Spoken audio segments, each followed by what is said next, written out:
Patna police ने 4 बड़ी घटनाओं का खुलासा किया। एक ओर पटना से बिहटा में बालू माफियाओं से पैसे लेने के संबंध रखने के आरोप में 4 होमगार्ड के जवान, एक चौकीदार और थाने के ड्राइवर को गिरफ्तार कर लिया गया है। उनके संपत्ति की जांच के लिए पटना पुलिस ने आर्थिक अपराध इकाई को एक पत्र लिखा था। इस मामले में कई और लोग भी शामिल हैं, जिसमें कई बालू माफिया भी हैं, उनकी भी गिरफ्तारी की जाएगी। तो वहीं दूसरी ओर पटना पुलिस ने पटना में बड़े एटीएम काटने वाले गिरोह का भंडाफोड़ करते हुए गिरोह के 2 सदस्यों को गिरफ्तार कर लिया है। इनके पास से 2 ड्रिल मशीन और कई औजार बरामद किए गए हैं। यह पटना में कई एटीएम काट चुके हैं और 4 एटीएम हाल के दिनों में इन्होंने काटा था, लेकिन इनको सफलता हाथ नहीं लगी। इनके अन्य सदस्यों की गिरफ्तारी के लिए छापेमारी चल रही है। पटना पुलिस ने दीदारगंज में एक युवक का गर्दन कटा हुआ शव बरामद किया था। उसके बाद पुलिस ने जांच के बाद कार्रवाई करते हुए युवक की पत्नी और 2 अन्य लोगों को गिरफ्तार कर लिया है। युवक की पत्नी के साथ एक युवक का अवैध संबंध था। इसी मामले में पत्नी ने षड्यंत्र रचा और तीनों ने मिलकर गर्दन काटकर युवक की हत्या कर दी। तो दूसरी ओर पटना पुलिस ने शास्त्री नगर में टीचर के अपहरण मामले का खुलासा किया है। पटना के एसएसपी ने बताया कि इस मामले में टीचर का दोस्त चंदन, जो मास्टरमाइंड है, उसने कोचिंग के पैसे के विवाद में अनिकेत का अपहरण करवाया था। इस अपहरण में 2 छात्र भी शामिल थे। सभी की गिरफ्तारी हो गई है। एक अन्य की गिरफ्तारी के लिए छापेमारी चल रही है। इलेक्ट्रॉनिक सर्विलांस के आधार पर और डीएसपी ने रूप बदलकर पूरे मामले का खुलासा किया है। अपहरण की घटना हुई।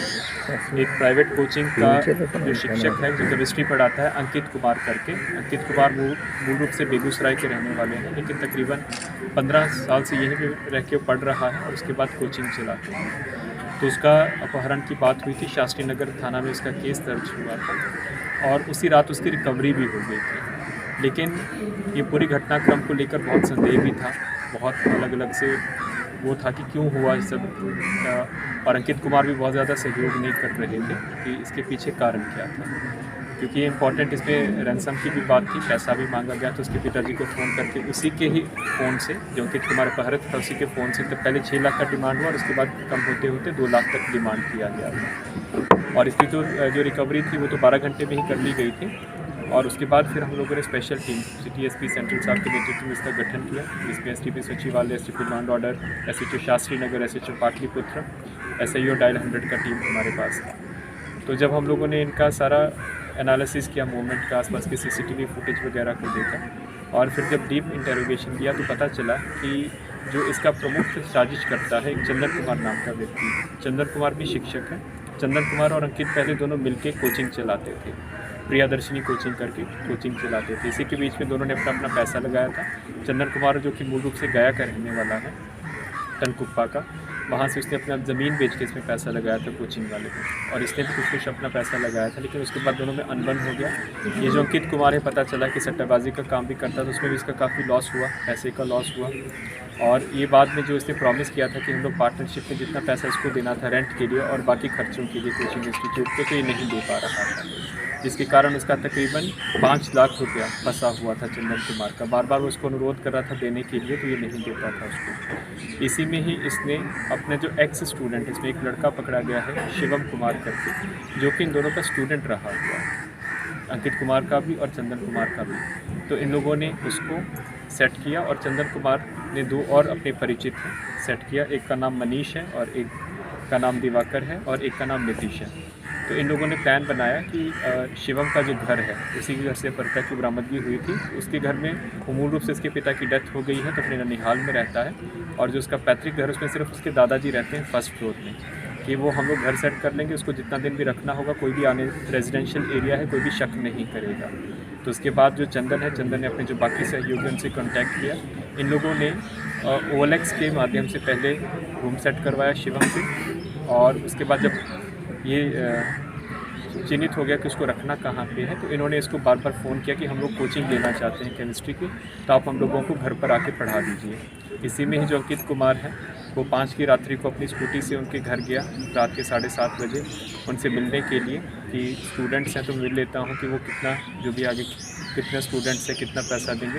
तो जैसे ही वो घर में घुसा, जो शिवम का घर, उसके दादाजी का घर है, तो तुरंत उसको इन लोगों ने कैप्चर कर दिया, बांध दिया और उसको बाथरूम में बंद कर दिया। और उसके बाद उसी का ही स्कूटी लेके ये लोग निकल गए। उसी के फ़ोन से इन्होंने रैंसम मांगना शुरू किया उसके पिताजी से। लेकिन उनके पिताजी ने एक अच्छी हम लोगों को क्लू दी कि पहले लोगों ने बोला कि देखो तुम्हारा बेटा बहुत हरामी है और हम लोगों को इतना पैसा फंसा हुआ है। तो जब हम लोगों ने फिर इसका गहन से अनुसंधान किया से पूछा तो पता चला कि इसका कुछ लोगों के साथ विवाद चल रहा है। उसके बाद फिर जो शिवम लड़का है उसका जब हम लोगों ने इंटेरोगेशन किया तो पता चला कि वैसे का स्टूडेंट रहा हुआ। तो एक बहुत बड़ा इत्तेफाक था कि जो स्टूडेंट है वो अपनी टीचर उसी के घर में कैसे वो बंद हो सकता है। फिर हम लोगों ने शिवम उसका गहन पूछताछ की, बाकी को पूछताछ किया तो वो टूट गया। तो वहाँ से पता चला कि इसमें जो मेन साजिश करता है चंदन है। चंदन ने ही 2 लड़के, जिसमें एक नीतीश कुमार है जिसके यहाँ से इसका स्कूटी रिकवर हुआ है, और एक मनीष कुमार है। मनीष कुमार मूल रूप से गोड्डा का रहने वाला है, उसकी भी गिरफ्तारी हो गई है, उसको टीम लेके आ रही है। और जो इसका मोबाइल था जिससे वो रैंसम मांगा जा रहा था मनीष कुमार के यहाँ से मिल भी गया है। इस पूरे प्रकरण में कोई पैसा का एक्सचेंज नहीं हुआ था क्योंकि इसकी रिकवरी हो गई थी 12 घंटों में। तो 4 लोगों की गिरफ्तारी हुई है। प्रमुख साजिश करता है चंदन कुमार, देन शिवम कुमार जिसके घर में इसको रखा गया था जो कि इसका स्टूडेंट भी है, और मनीष कुमार चौहान जो कि गोड्डा से गिरफ्तार हुआ, नीतीश कुमार जो कि चंदन का दोस्त है जिसके यहाँ पे इन्होंने स्कूटी रखा हुआ था, वो भी इसमें इन्वॉल्व था। इसमें एक अभियुक्त बचा हुआ है और शीघ्र उसकी भी गिरफ्तारी हो जाएगी। ATM का एक गिरोह चल रहा था। इन्होंने विगत 2 महीना 4 विभिन्न थाना क्षेत्रों के, पटना के विभिन्न थाना क्षेत्रों में ATM को काटने का प्रयास किया था। हालांकि अलग चीज़ है कि किसी में भी ये सफल नहीं हो पाए। सबसे पहले इन लोगों ने प्रयास किया था शास्त्री नगर थाना में इंडियन ओवरसीज़ बैंक का 14-15 दिसंबर की रात्रि को 2021 में। उसके बाद 27 और 28 जनवरी की रात्रि को कोतवाली थाना में सेंट्रल बैंक ऑफ इंडिया के ATM के ऊपर उन्होंने अटैम्प्ट लिया था। 29 और 30 की रात्रि को दीघा थाना क्षेत्र में कोटक महिंद्रा बैंक के ATM को उखाड़ने का प्रयास किया था।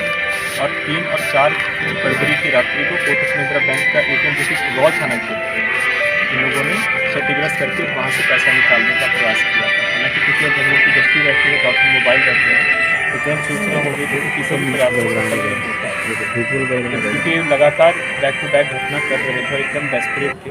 तो एक स्पेशल इन्वेस्टिगेशन टीम हम लोगों ने सिटी SP सेंट्रल साहब के नेतृत्व में उसका गठन किया, जिसमें STP और STP सचिवालय सभी लोग शामिल थे, SHO दीघा थे और अन्य हमारे SIO डायल 100 की टीम थी। तो पूर्ण रूप से तकनीकी अनुसंधान पर जो CCTV फुटेज हम लोगों को प्राप्त हुआ था उसके आधार पर ये केस खुला। इस केस में 2 लोगों की गिरफ्तारी हुई है, कौशल चौधरी और संतोष कुमार सोनी। ये दोनों, जो कौशल चौधरी है ये रहने वाला है सिवान ज़िला का बड़हरिया थाना का, और जो संतोष कुमार सोनी है मूल रूप से मीरगंज थाना गोपालगंज का रहने वाला है। लेकिन दोनों वर्तमान में यहाँ पे रेंट के अपार्टमेंट में बिहार कुंज अपार्टमेंट पाटलिपुत्र स्टेशन के पास रहते हैं।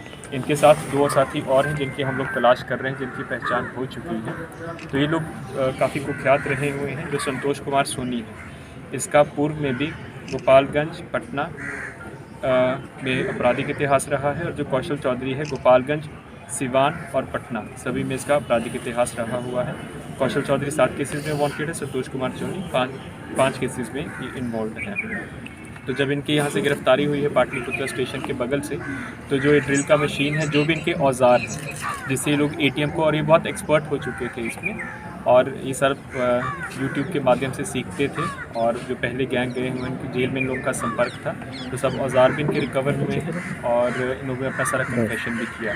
इस मामले में 2 लोग जेल जा रहे हैं और बाकी जो शेष और इनके साथ इन्वॉल्व उनकी पहचान हो चुकी है और गिरफ्तारी के लिए हम लोगों की टीम निकल चुकी है, जिनका अनुसंधान के उसमें भी हम लोग नाम नहीं दे रहे हैं। बार बार सूचनाएँ प्राप्त हो रही थी कि जो बालू की ओवरलोड गाड़ियाँ हैं और या फिर जो अवैध रूप से बालू का परिवहन होता है, तो वहाँ पे चौक पे कुछ पुलिसकर्मी जो कि और कुछ अन्य व्यक्ति जो अपना को खनन का बोलते हैं, तो वो एक्सटॉर्शन करते हैं। इसमें कुछ हम लोगों ने फिर सीक्रेटली एक टीम बनाई SP वेस्ट इनके नेतृत्व में, जिसमें STP दानापुर, SHO बिहटा, ये सभी लोग शामिल थे, कि पहले इसको कंफर्म करने के लिए सीक्रेटली इन लोगों ने जाके गाड़ियों से वीडियोस बनवाई, और कुछ वीडियोस हम लोगों को प्राप्त भी हुआ कि कब होता है, किस वक्त ये लोग जाते हैं, कब गाड़ियाँ खुलती हैं। उसी का हम लोगों ने फिर कुछ लोगों को चिन्हित किया और उनको सर्विलांस पे लिया, और उसके बाद जब सर्विलांस पे लिया तो जब हम लोग संतुष्ट हो गए कि लोग पैसा लेते हैं और पैसा अपने पास रखते हैं, तो कल रेड करवाया गया।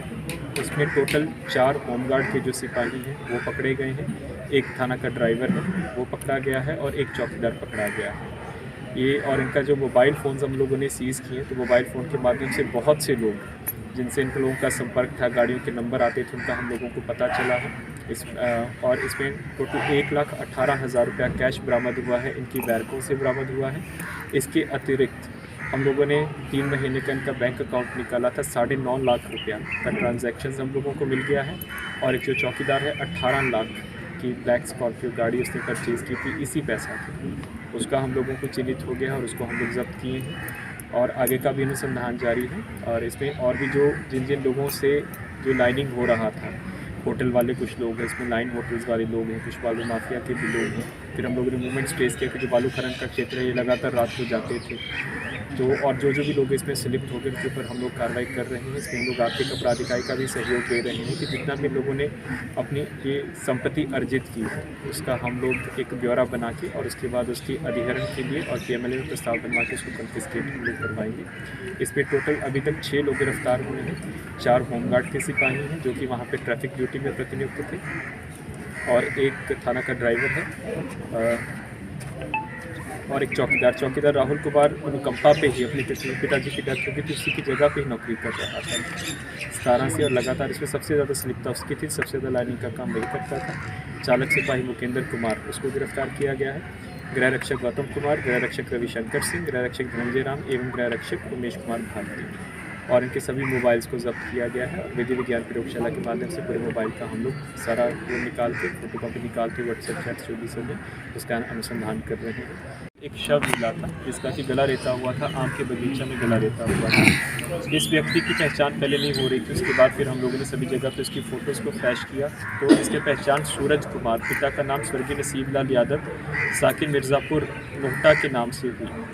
इसके उपलक्ष्य में जो इसके घर वालों ने है 25/22 दारगंज थाना कांड अज्ञात लोगों के ऊपर दर्ज किया था। ये बिल्कुल अज्ञात ब्लाइंड केस था, लेकिन जब पुलिस वहाँ पे पहुँची तो घटनास्थल के आसपास और इसका जो जब पहचान हुई तो आसपास के लोगों से पूछताछ किया गया तो कहीं से क्लू मिला कि जो इसकी पत्नी है काजल देवी, उसका अपने ही भगना आकाश कुमार के साथ अवैध संबंध है, नाजायज़ संबंध है जिसका इससे विरोध करता था, इसको पता चल गया था।